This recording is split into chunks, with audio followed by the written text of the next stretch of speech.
Om Vakratunda Mahakaya Surya Samapprabha Nirvignam Kuru Me Deva Sarvakaryeshu Sarvada Om Shri Mahaganapataye Namaha Om Shri Gurubhyo Namaha Harihi Om Sadashiva Samarambham Shankaracharya Madhyamam Asmadacharya Paryantam Vande Guru Paramparam Asmat Gurubhyo Namaha श्रुतिस्मृतिपुराणानाम् आलयं करुणालयं नमामि भगवत्पादं शङ्करं लोकशङ्करं शङ्करं शङ्कराचार्यं केशवं बादरायणं सूत्रभाष्यकृतौ वन्दे भगवन्तौ पुनः पुनः ईश्वरो गुरुरात्मेति मूर्तिभेदविभागिने व्योमवद्व्याप्तदेहाय दक्षिणामूर्तये नमः। ओम श्री मेधा दक्षिणामूर्ति स्वामिने नमः। ओम सहनाववतु सहनौ भुनक्तु सह वीर्यं करवावहै तेजस्विनावधीतमस्तु मा विद्विषावहै। ओम शांति शांति शांति। हरिः ओम श्री गुरुभ्यो नमः। हरिः ओम।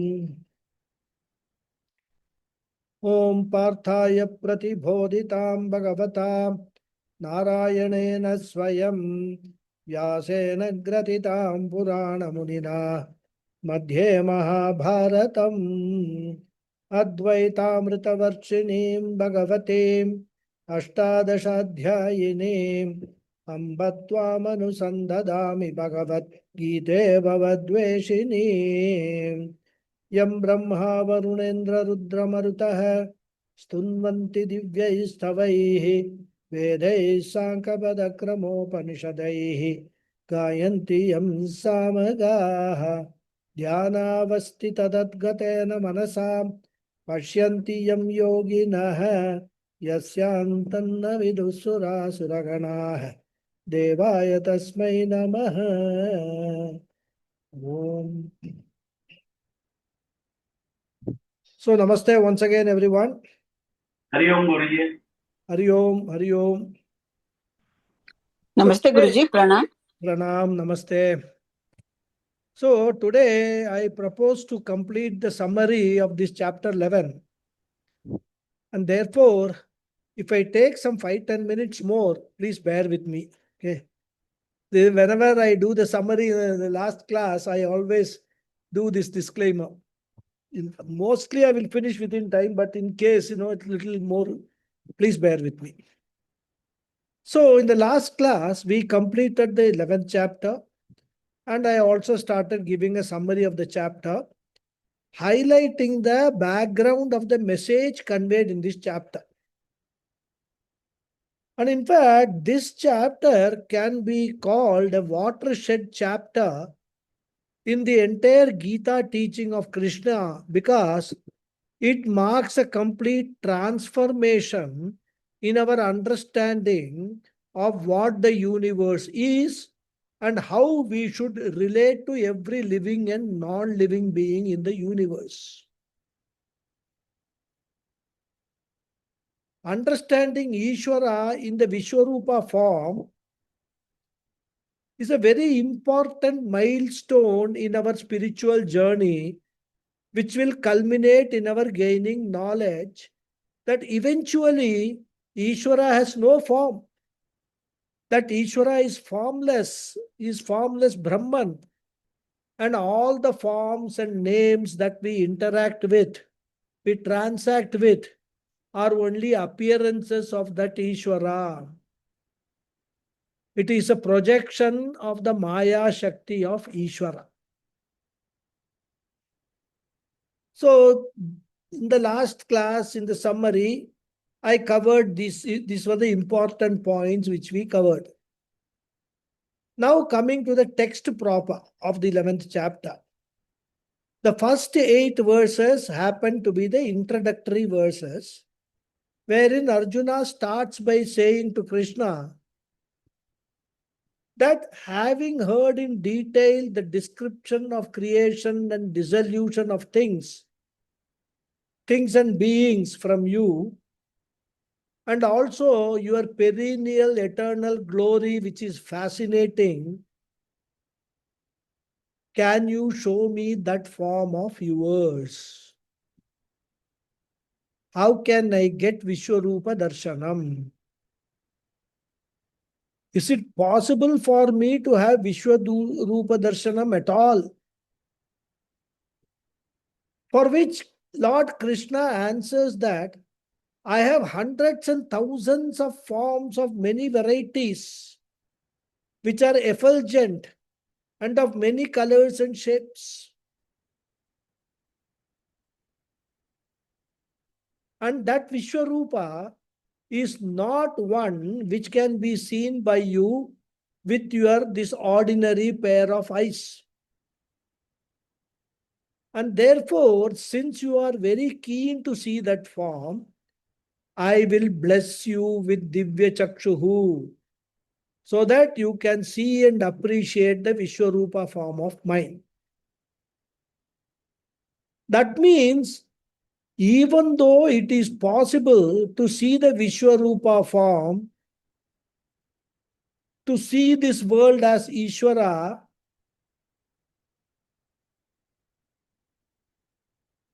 it requires tremendous attitudinal change. Ordinary eyes can perceive everything here around us, the entire world. We can use a telescope and whatnot, all scopes to see, even microscope to see the minutest of the organisms, and telescope to the farthest of the planets and the galaxies, etc.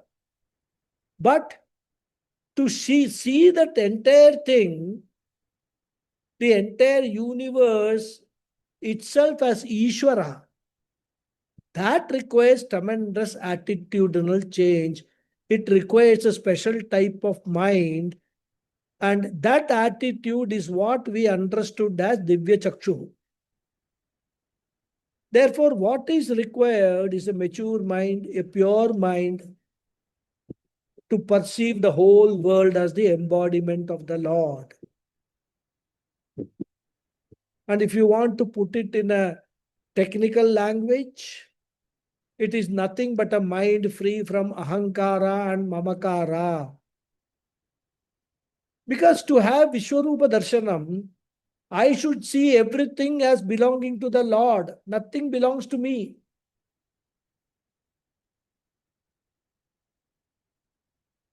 That nothing includes me also. My body, mind, sense complex. All my relatives are not really my people. They all belong to Ishvara. What about my house, my wealth, my investments, etc.? No doubt, all of them are in my name. And I can prove that with the documents also. They may be yours from a legal perspective, but factually, from a spiritual standpoint, nothing is yours. All belong to Bhagavan only.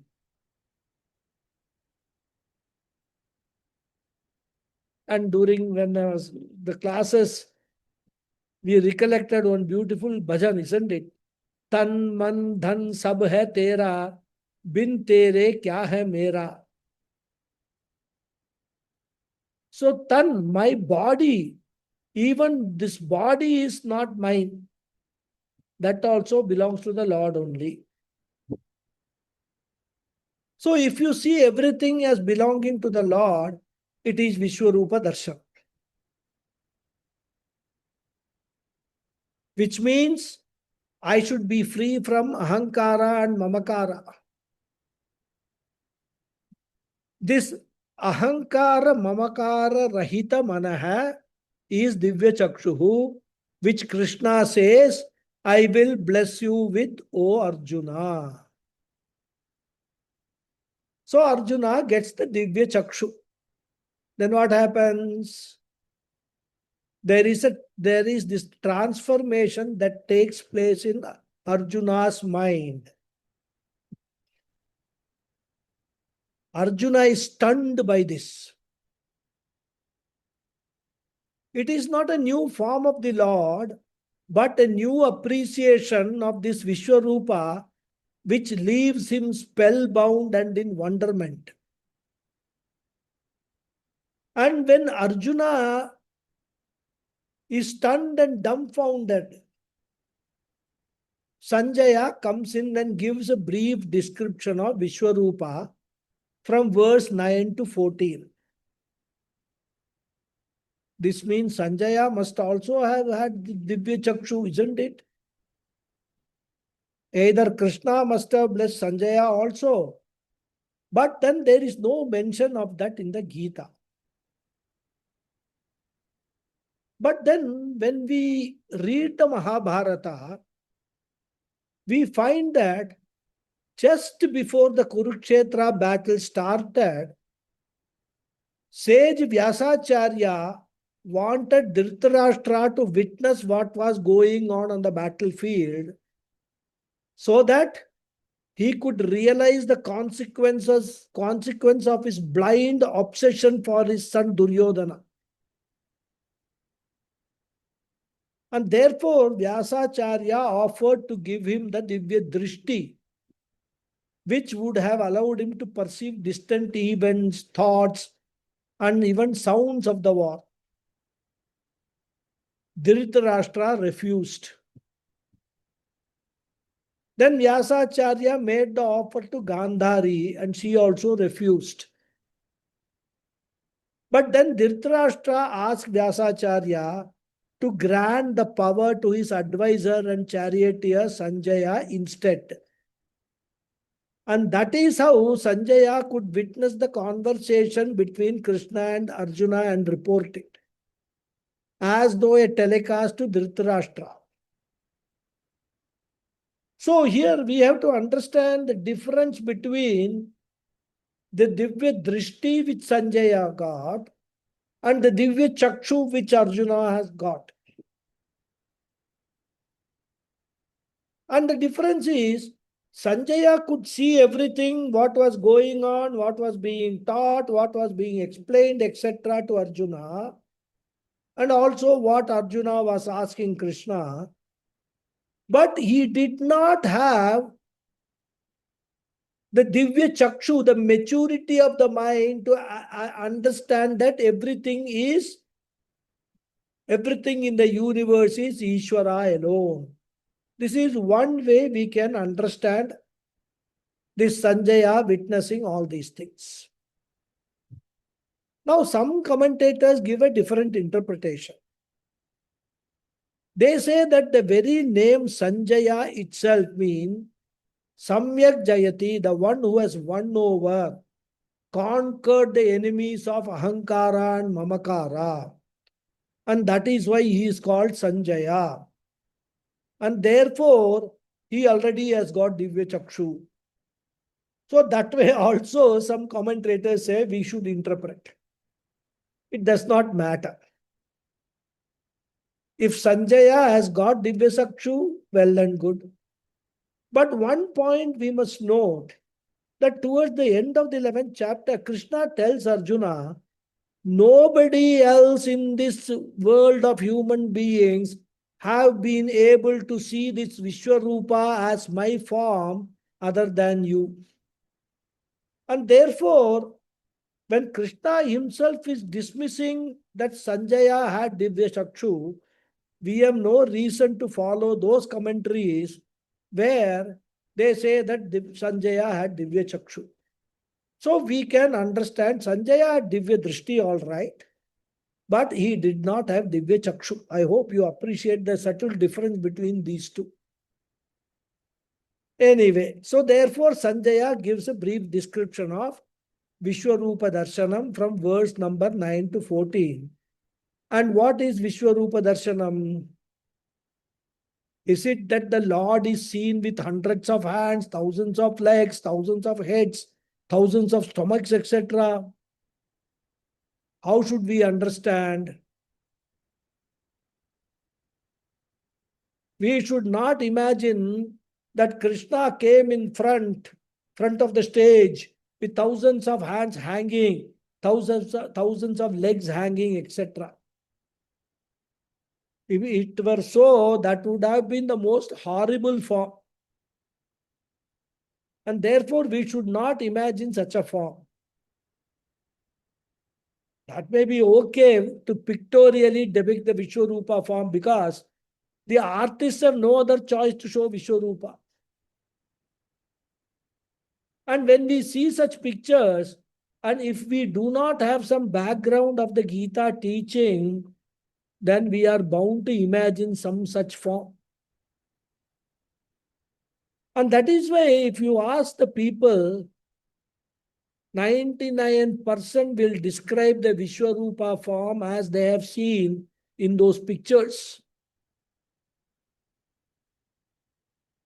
The message which Gita wants to convey is that all the hands, legs, heads, other limbs of all living beings in the world, which till now you thought belong to the respective pranis, respective living beings, actually belong to Bhagavan only.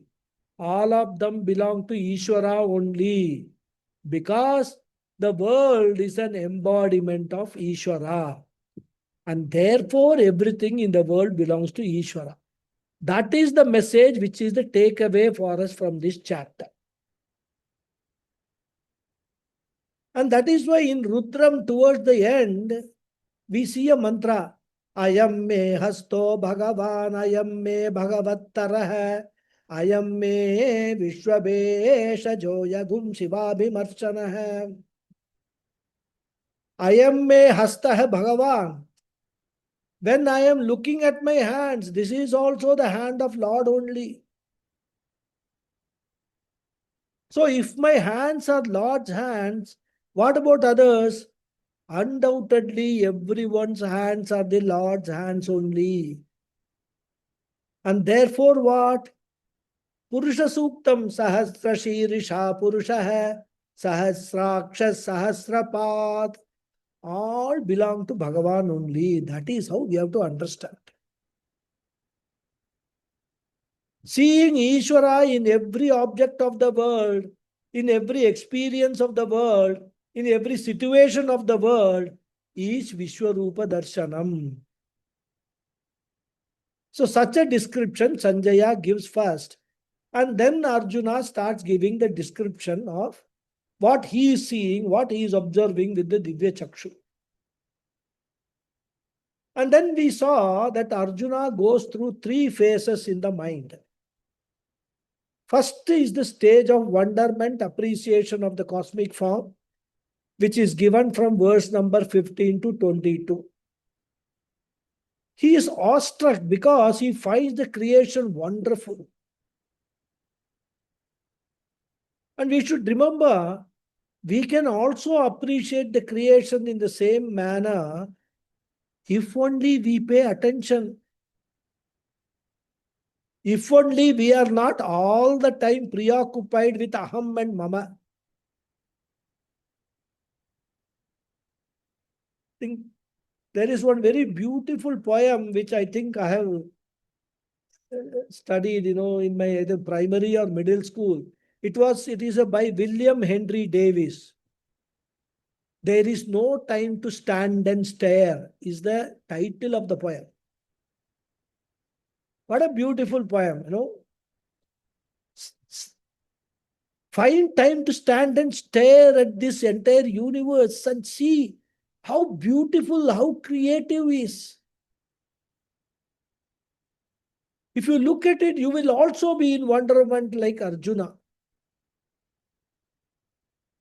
But unfortunately, especially these days with TV, social media and all, there is no time to even read such beautiful poems. What to talk of observing the beauty of the universe?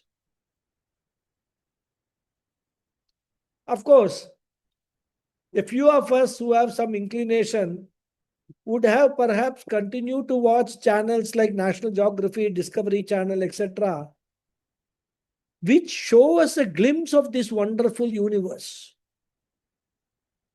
I mean, it is mind-boggling when you watch these channels. Every fish, every animal, every ant, every bee, The more you study, the more you are amazed. Any scientist belonging to any branch is stunned by the nature or creation. The entomologist who studies the insect is wonderstruck by every insect. So many varieties. So many ways they are born. So many ways they perish. And all of them are what? Ishvara Vibhuti alone. In fact, as I mentioned earlier also, research is still going on to find the material used in the cobweb created by the spider, because now they find that the material could be useful for environmental and technological applications. And they want to replicate that material, which they are unable to do. Books after books after books are being written on the uniqueness of the cobweb thread.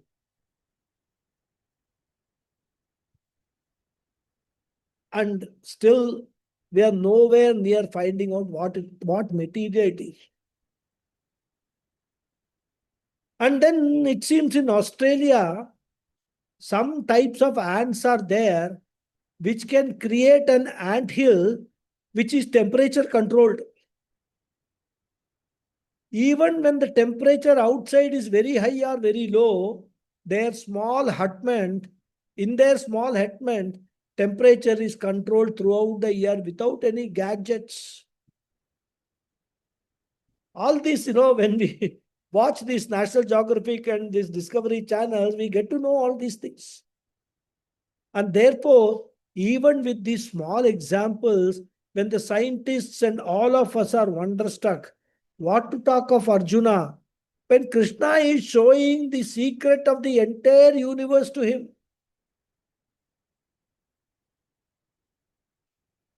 What the scientists call wonder of nature,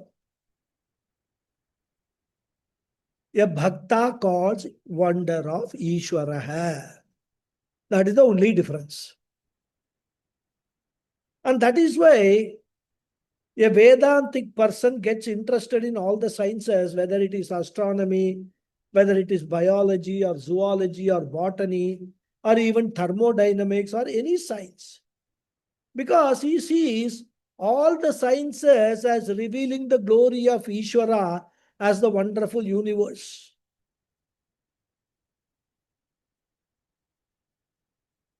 So Arjuna also, this Ascharyam of Arjuna is described beautifully from verse number 15 to 22. That is the first stage. Then comes the second stage of Arjuna's emotional journey from verse number 23 to 30th verse. He sees the mouth of the Lord. So here also, we must not imagine that Krishna is standing with a big mouth open and all. All these are symbolic representation of Kala Tattva. So Vyasacharya has freely used the language of symbolism also while describing Vishwarupa. And Arjuna sees that all the soldiers in both the armies are going to die. And the death is symbolically presented as the soldiers entering into the mouth of the Lord, which represents the Kala Tattva, swallowing everything. Because Kala is Srishti Karanam, Kala is Sthiti Karanam, and Kala alone is Laya Karanam also. And that Kala is an aspect of Vishwarupa, and we worship that Kala every day, whom we refer to as Yamadharma Raja. We offer Namaskaram to him in Sandhya Vandanam. Yamaya Dharma Rajaya. First we Namaskaram. Yamaya Dharma Rajaya Mrityave cha Antikaya cha. So in fact, such mantra we chant in Sandhya Vandanam are essential training for us right from our childhood, so that we are trained to be not to be afraid of maranam, destruction. Because whenever anyone mentions maranam or death, we think it is amangalam word, inauspicious word. And then we tell others, no, no, no, don't utter such words. We have to understand that it is not amangalam, but mahamangalam. Death is mahamangalam for the next generation, because if we do not vacate the space we occupy, the resources that we use, the next generation will suffer. And especially for Gyanis, Maranam, which is referred to as Samadhi, is a final goodbye to this world, as they will not be born again. So for them, it is super Mangalam. And therefore, we should remember that what is the so-called Amangalam for us is the Mangalam for the next generation. And if it was for anyone else, Arjuna could have easily appreciated the Maranam of all the people. But the problem was Bhishma and Drona, who are also seen as dying. Even then, if he had been totally free from Ahankara and Mamakara, it would not have created any problem.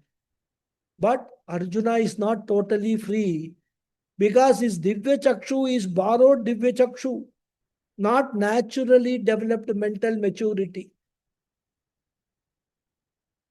So, being artificial, it would be perhaps like some Chinese products, limited life.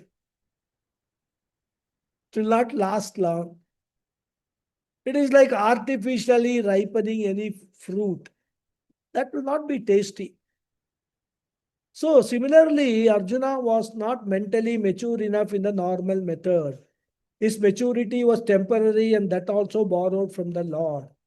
And therefore, he was not free from Ahankara and Mamakara.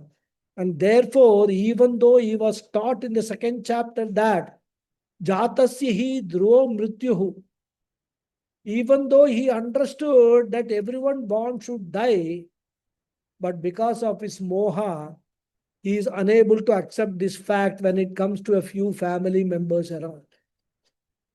And therefore, because of the fear born out of Ahankara and Mamakara, Arjuna is not able to withstand the other side of Bhagavan, which represents destruction, disease, death, etc.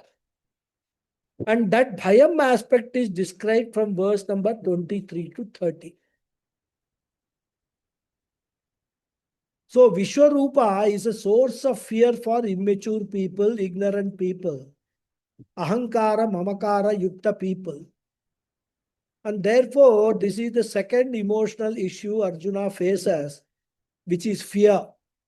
Especially when he sees all the warriors, including Bhishma, Drona, Karna, etc., entering into Bhagavan's mouth and are being crushed in between the teeth. And worse still, he finds that Bhagavan seems to be enjoying this sumptuous meal that he is having. And that is why Arjuna says in the 30th sloka, Leli hyase grasamanas samantat lokan samagran vadanair jwaladbihi tejo birapurya jagat samagram vasastavogra pratapanti Vishnu. He says, completely swallowing all the people with your burning, brilliant mouth, you seem to be enjoying all this because I see you licking your lips again and again with relish. And therefore, naturally, when you have got strong ahankara, mamakara, you will get angry with the Lord. You will feel that the Lord is very cruel. He is not Dayasagara. Of course, we know it is not true, but the reality is that a person may turn even a Nastika.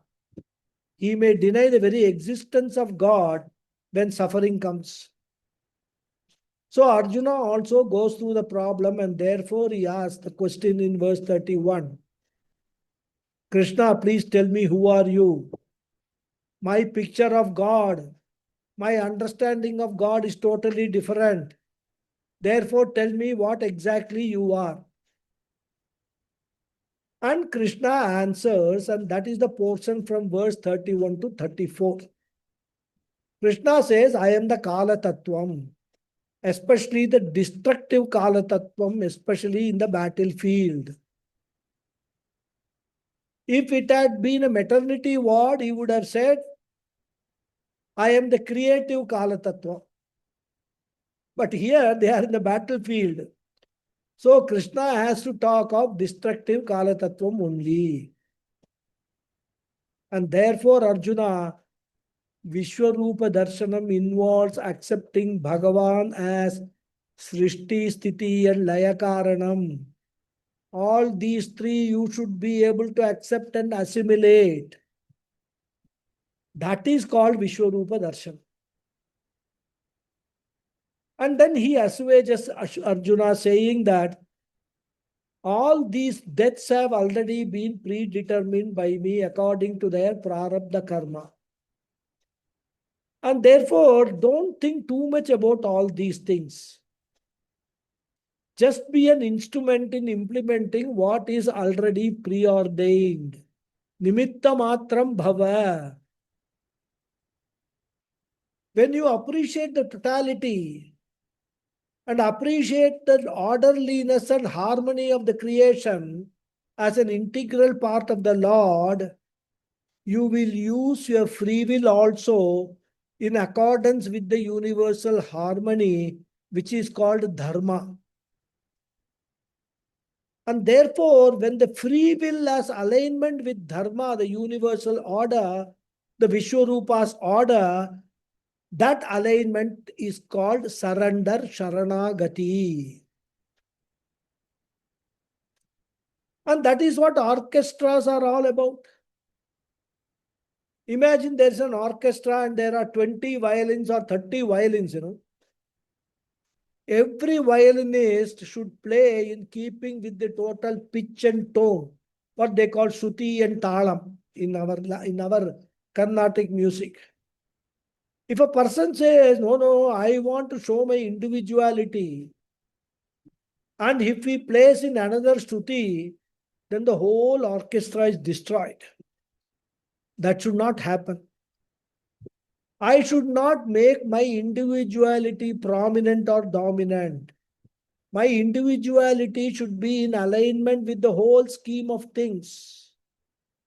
That is called surrender, and it is born out of wisdom. It is born out of the understanding of the need to contribute to maintaining the total harmony, which requires tremendous maturity. And when maturity is there, surrender is natural. And therefore, my mind is trained to appreciate the total harmony. It is called dharma appreciation. I cannot go off dharma. I do have a free will, no doubt, but my free will is in alignment with the totality. This is what Krishna says, nimitta matram bhava or sharanagati. If one has the attitude of sharanagati, Vishwarupa darshanam will happen naturally. And therefore, Arjuna, you also surrender, follow the dharma, which means what? You have to rise above your ahankara and mamakara, fight the war, kill all the people. It is in keeping with the requirement of dharma. So Krishna says, Tasmat tvam uttishta yashah labasva jitva shatrun bhungshva rajyam samriddham. When this is taught, Arjuna becomes a little wiser, and then he goes to the next stage of appreciation of dharma, the cosmic order, and his attitude becomes one of surrender. And that is given as the third stage from verse number 35 to 45.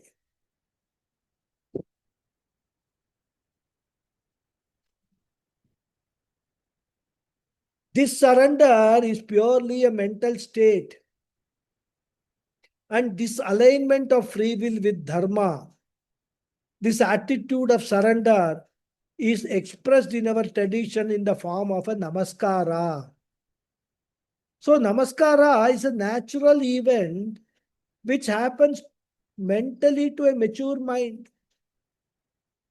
And therefore, Arjuna says, Namo namastestu sahasrakritvaha punascha bhuyopi namo namaste.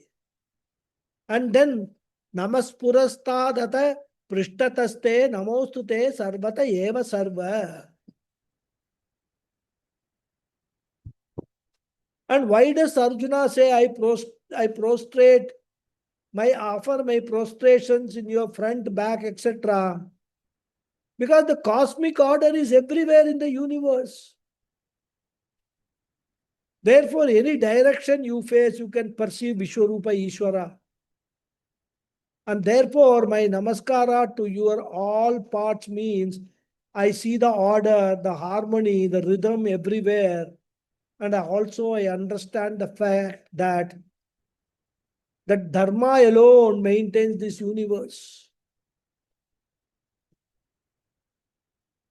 We find in Mahanarayana Upanishad a mantra, Dharmo Vishwasya Jagatah Pratishta Loke Dharmishtam Praja Upasarpanti Dharmena Papam Apanudati Dharme Sarvam Pratishtitam Tasmad Dharmam Paramam Vadanti. Why dharma is paramam, the most superior, is explained in this mantra. So this invisible harmony is called dharma. Thus Arjuna surrenders his will, which is from verse number 35 to 45. So even though Arjuna expresses his bhakti, he has gone through all the stages mentally. Of these, there are three which remain prominent: Acharyam, Bhakti, and Bhayam. Put it as Acharyam, Bhayam, and Bhakti. So first, when Bhayam comes, Acharyam recedes to the background. And then what happens?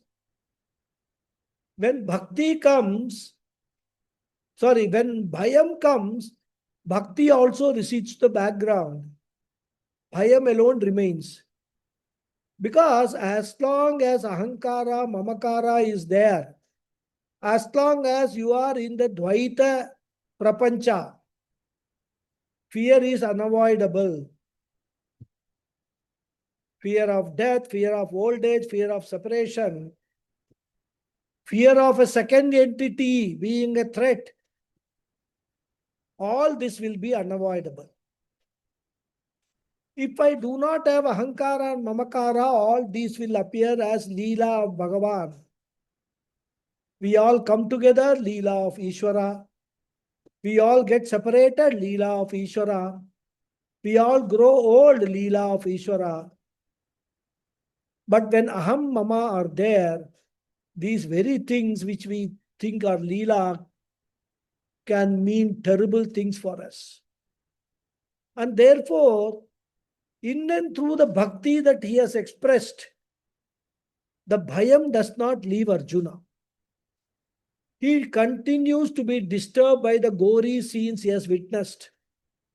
And therefore he says, Hey Krishna, I agree that I am the one who asked for Vishwarupa Darshanam, but now I am changing my mind. I don't want this Vishwarupa Darshanam. No doubt, initially it was wonderful, but I am unable to put up with the destructive side of it. And therefore, thank you very much. But please end this show forthwith and return to your original form. And when Arjuna made this request, Krishna readily obliges because he understands that an immature mind cannot have Vishwarupa Darshanam. And there was no point in continuing to torture Arjuna any longer.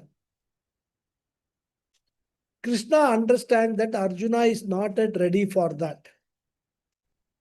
So he lets Arjuna confine to Ekarupa Ishwara Bhakti. So let Arjuna worship the Lord in the temple or in the puja room. As long as he is able to relate to the Lord with reverence, nothing is lost. He can still continue to work on reducing his ahankara and mamakara over a period of time, gain more and more sadhana chatushtaya sampatti, gain enough maturity for Vishwarupa Darshana. In fact, our culture is designed for that only. When we build a house and enter the house, what is the first thing that we do? First, we will take a photo of some Lord, maybe our Ishta Devata, and hang it in that house. What does it mean?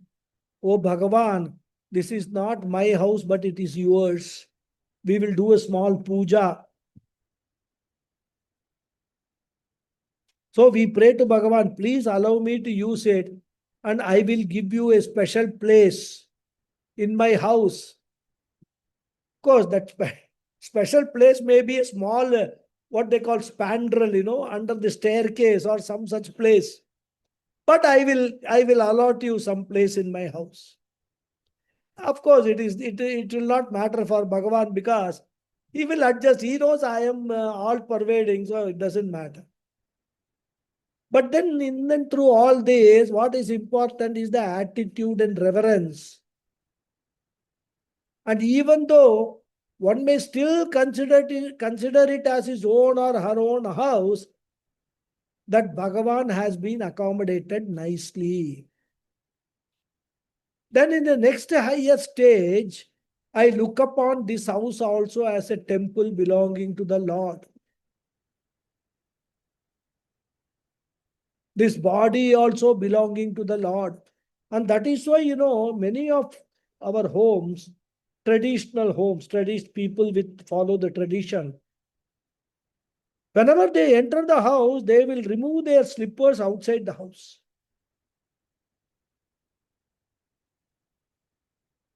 Because they consider the house as a temple. And they will be, they want to create an atmosphere of harmony, a family, happy family kind of a thing. So that is the next level of maturity. You consider everything, including my house belonging to the Lord, this body belonging to the Lord. Deho devalaya prokta hai, jivo deva sanatana hai. And therefore I see God not only in the house which I consider as a temple, but also I invoke God inside my heart.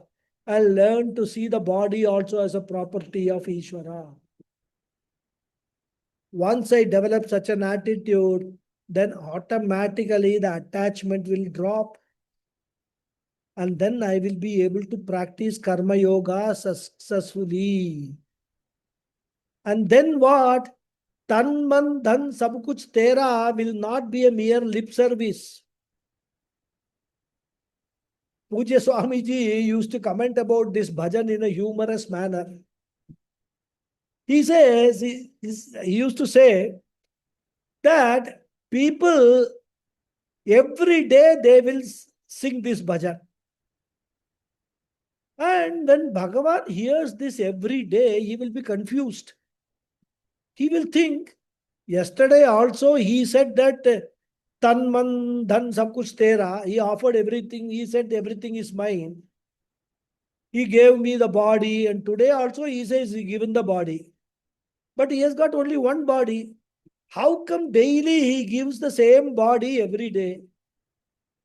then Bhagavan may start doubting whether all these words are really, he means it or it's only lip service. Because the one who really gives can give only once. He cannot give the same thing again and again to the same Bhagavan. But what is the idea? When you sing this bhajan daily, hopefully one day these words will come from the innermost heart. And then we will not only understand what it means, but also we will we will mean it when we sing the bhajan. So you can convert that bhajan itself as a meditation. Continuously meditate on the bhajan, and then eventually it will come out of your heart. These words will come out of your heart. And until then, we can continue to sing the bhajan, tan, man, dhan, etc. every day. And of course, relish the delicious prasada given in the temple. And therefore, if you are not ready for Vishwarupa Ishwara, continue with Ekarupa Ishwara Bhakti. And therefore, acceding to Arjuna's request, Krishna again comes back to his Ekarupa, which means he withdraws his Divya Chakshu from Arjuna. And therefore, the world is now no more the body of the Lord for Arjuna.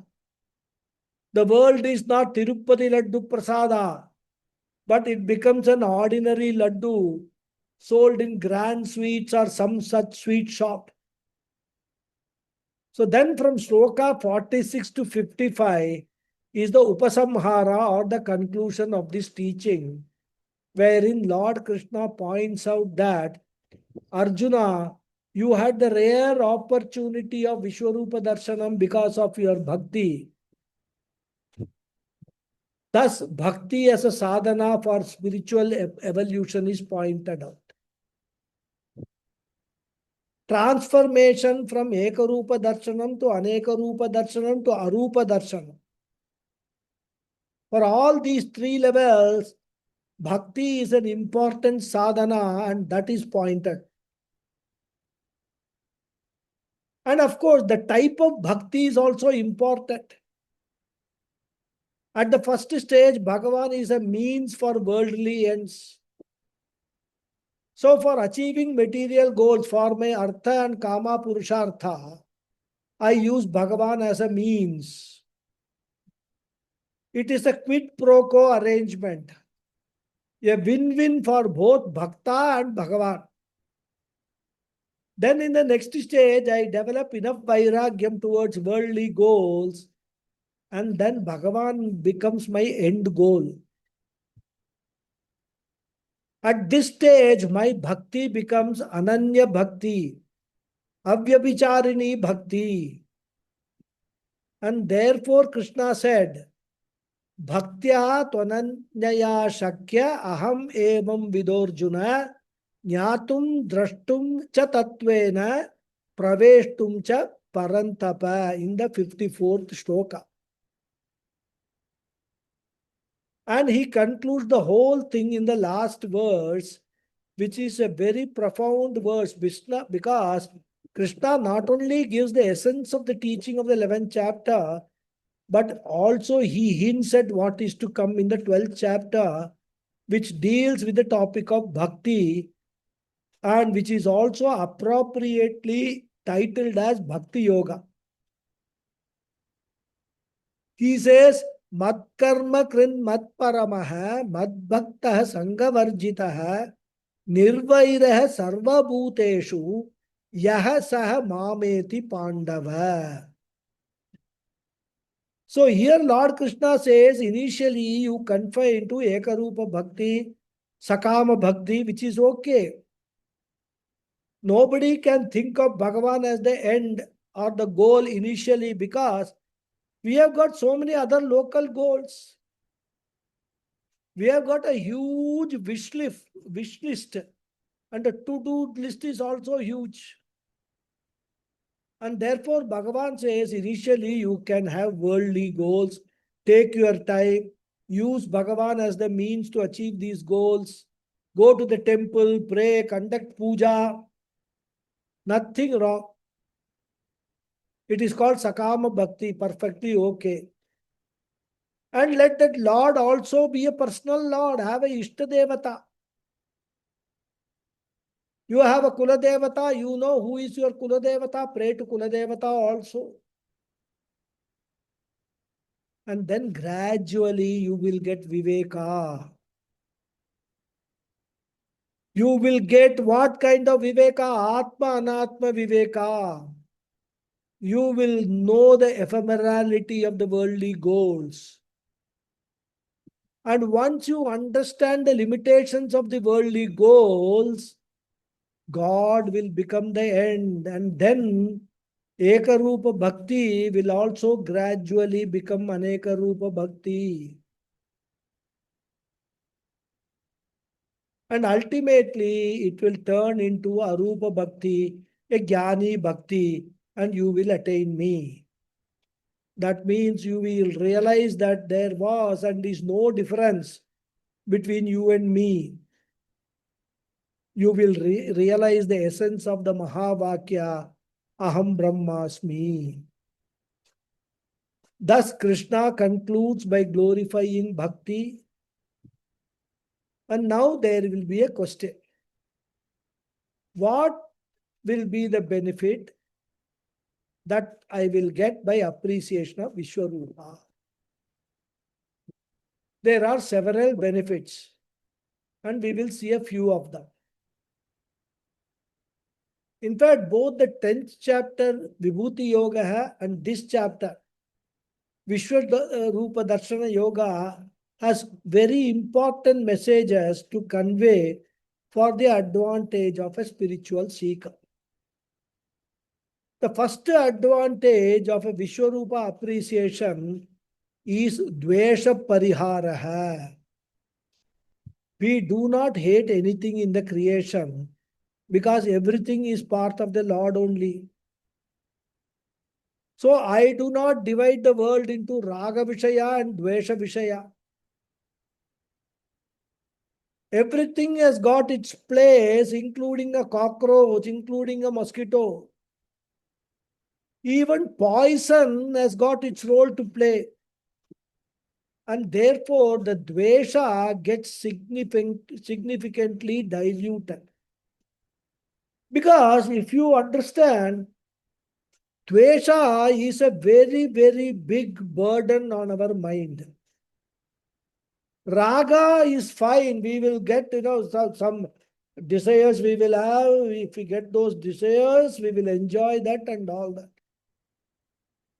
But suppose somebody or something creates an obstacle in our way of achieving the desires, immediately we will develop a dvesha towards that person or towards that object. And this dvesha can be very deadly. It can prey upon your mind for weeks together. And therefore, more than raga, it is very important to reduce the dvesha significantly. Then the next benefit is amanitvam. Once I know everything is Lord, I understand that any glory in any part of the world belongs to the Lord alone. And therefore, if I am blessed with any faculty, any excellence in me, in music, dance, or knowledge, or intelligence, or beauty, I do not claim it as mine. All of them belong to the Lord. And therefore, amanitvam, freedom from conceit, modesty, humility is the benefit of Vishwarupa Darshan. And then the next benefit is, I look upon everything as sacred. There is no secular sacred division. For a Vishwarupa Drashta, there is nothing called secular. Everything is sacred. And therefore, when he gets up in the morning, he starts with the prayer. Samudra Vasane Devi, Parvatastana Mandite, Vishnupatni Namastubhyam, Padasparsham, Kshamaswame. He says this prayer the moment he puts his leg on the floor, getting up from the bed. He is asking, because, oh Devi, you are God, this floor is God, and I am putting my legs on that, so please, Chamaswa me. So the earth is Bhuma Devi, which I should revere. Then I take water and say, Apo va idagum sarvam Vishwan Bhutan apah Pranava apah Pashava apah. What is the water is Lord. So Prithvi is over, Apa is over. Then I light the flame, the lamp, Agni. Agni is the Lord. I chant, Shubham Karoti Kalyanam Arogyam Nasampatah Shatru Buddhi Vinashaya Deepo Jyoti Namostute Deepo Jyoti Parabrahma Deepo Jyoti Janardhana Deepo Haratu Me Papam Sandhya Deepo Namostute. And then whenever I take a deep breath, Namo Brahmane Namaste Vayo. Vayu is the Lord. Akasha also Prache Dishe Namaha, Dakshinaye Dishe Namaha, Pradiche Dishe Namaha, Udiche Dishe Namaha, Urdhvay Namaha, Adharay Namaha. All directions, all Akasha which is spread all over, I consider as Bhagavan and I offer my namaskarams. In Sandhya Vandanam, all these directions are worship. That means what? Everything in the nature itself is pujyam, sacred, holy, worth worshipping. So sarvatra pujyatva bhavana. Then the next benefit of Vishwarupa bhavana is we have respect for all forms of worship, all forms of God. I may be attracted to one form of Lord. I may have Vishnu as my Ishtadevata. But I know that any form is Lord's form. And therefore, I do not look down upon Shiva. I do not compare one form or the other. All forms are okay. Therefore, all religions are also okay for me.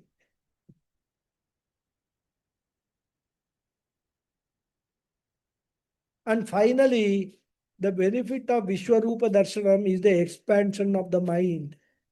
The narrowness of the mind, the short-sightedness of the mind will go away because I appreciate the totality. And that is why in Sandhya Vandanam also we say Adityam Tarpayami, Somam Tarpayami, Angaragam Tarpayami, Budham Tarpayami, etc.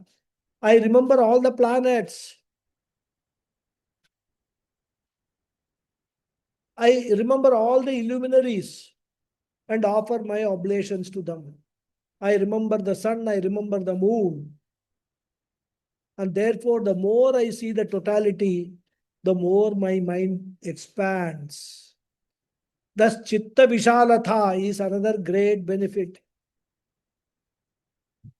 We can go on listing more, but I feel these are sufficient for someone to choose a spiritual path and move towards the goal of moksha. I said I will take few more minutes, but I finished before time, in fact. Okay. So that is Vishwarupa Darshanam. Next class, we will move to the next chapter, Bhakti Yoga. Okay.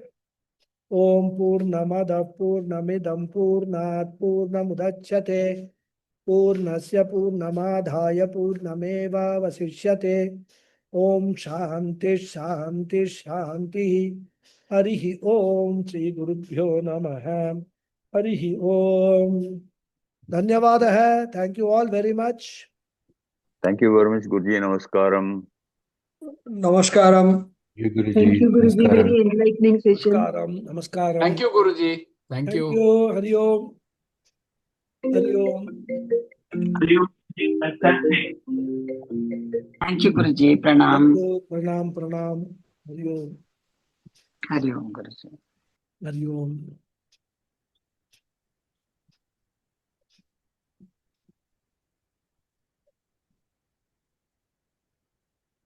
Right. Any questions? comments, doubts? Most of the questions are already answered. 2 seconds. Okay. Believe it or not, the last session alone, I have heard more than 4 times. Okay. Right. That is what is meditation is all about.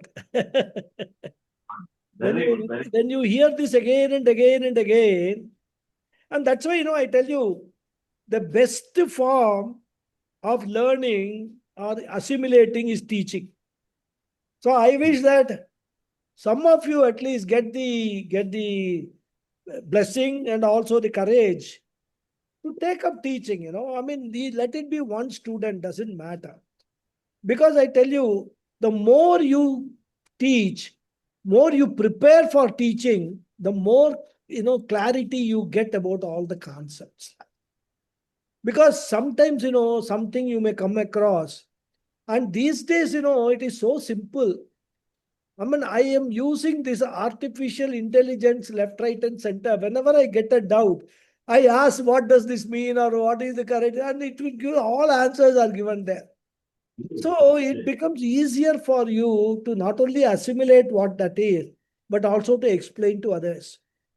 So you don't just pass over any idea, because you don't know the explanation. You are able to get everything because of the technological changes. So we use technology, no harm in that. So that is it. Suppose I come across, I remember a mantra, but I don't know in which text it is there.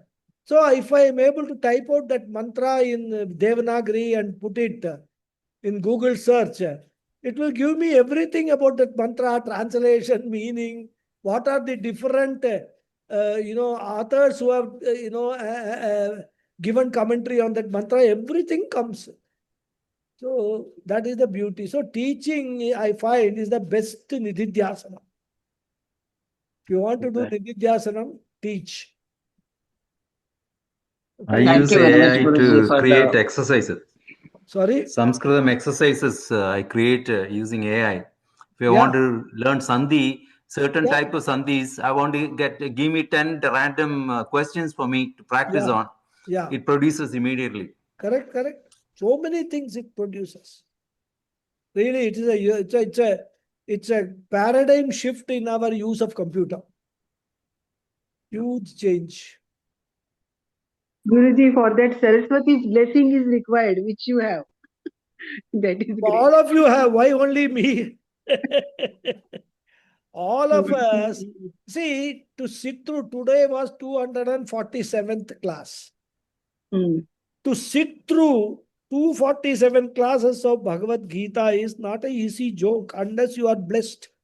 You have got the Saraswati's blessing. In fact, why only Saraswati? You have got the blessing of the entire cosmic order, and that is why you are able to sit. I can tell you, many people, most of the people, they can't do that.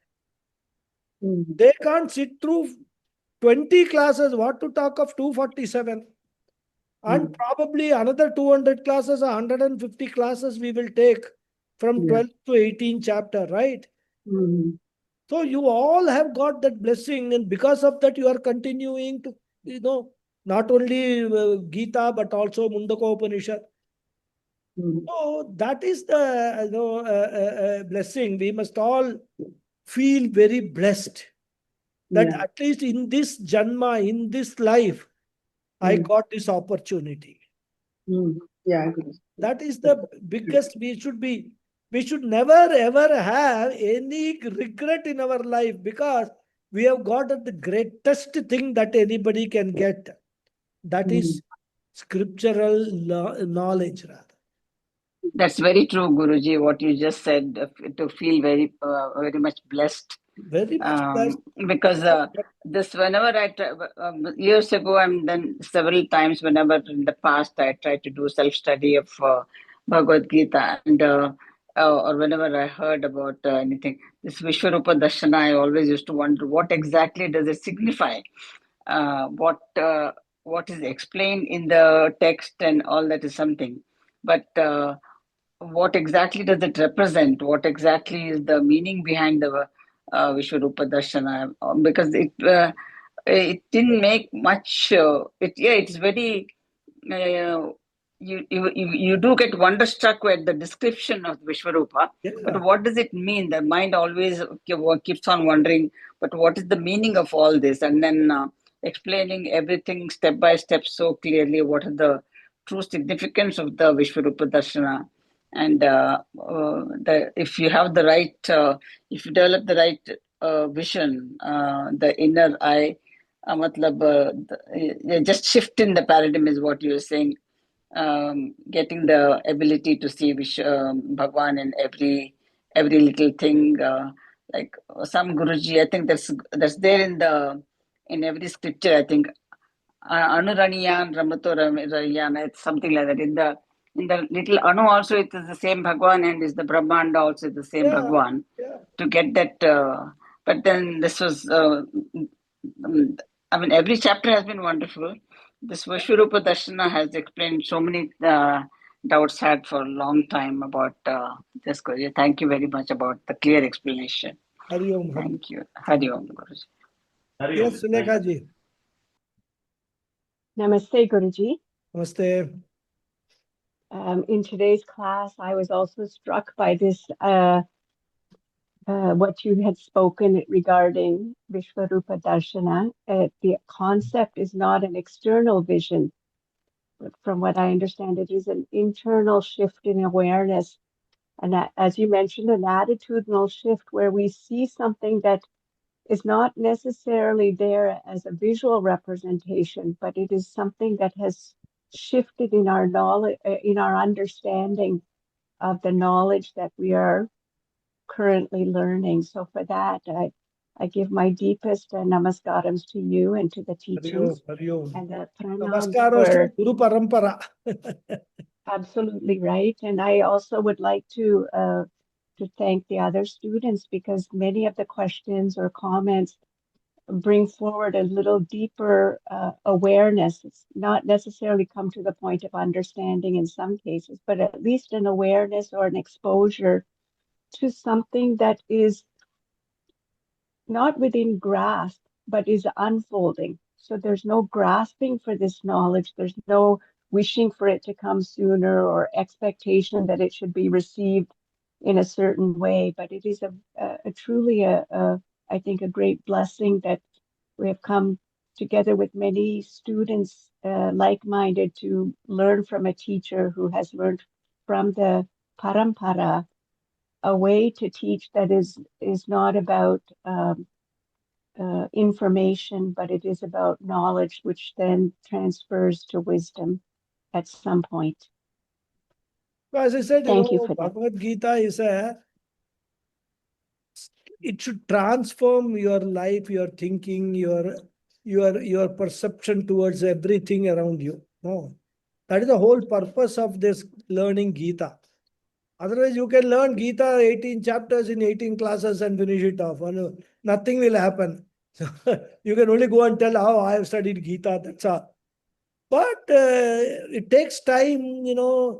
We take 3 years, 4 years for this teaching in our parampara. That is because slowly we will realize that when we go through this, how our spiritual journey is actually moving forward, That understanding, realization will automatically come to us. Okay, yesterday this was my position. Today I am, one notch better than that in terms of my understanding, in terms of my relating with the world, relating with people, all that, So it's a guide map, and we can see from where we have started and where we are now and where we are going to reach. That's the beauty of this learning, this entire Gita teaching. Yeah. I agree that you also, when you just said that, it is as though in order to receive the knowledge, we ourselves transform in order to increase our, either increase is not the word, but the capacity to receive this knowledge requires a shift in attitude that moves it from scriptural verse and chapter to what is the meaning and the intentions behind this knowledge, and how does it, to read something is one thing, to read it and be transformed requires a greater force or being of the cosmos that prepares us or allows us to be able to understand. So we can attend classes, for example, or read script and verse, but to receive is something very different than to take. And that's something that these classes and through you and through Parampara and through the teachings have been a great gift. So again, my namaskarams to you and my great thank yous to the other students. Hari Om. Hari Om. Thank you. Thank you. Thank you. Thank you. So I'll close the session, continue next week. Okay. Hari Om. Hari Om, Guruji. Hari Om. Hari Om. Hari Om.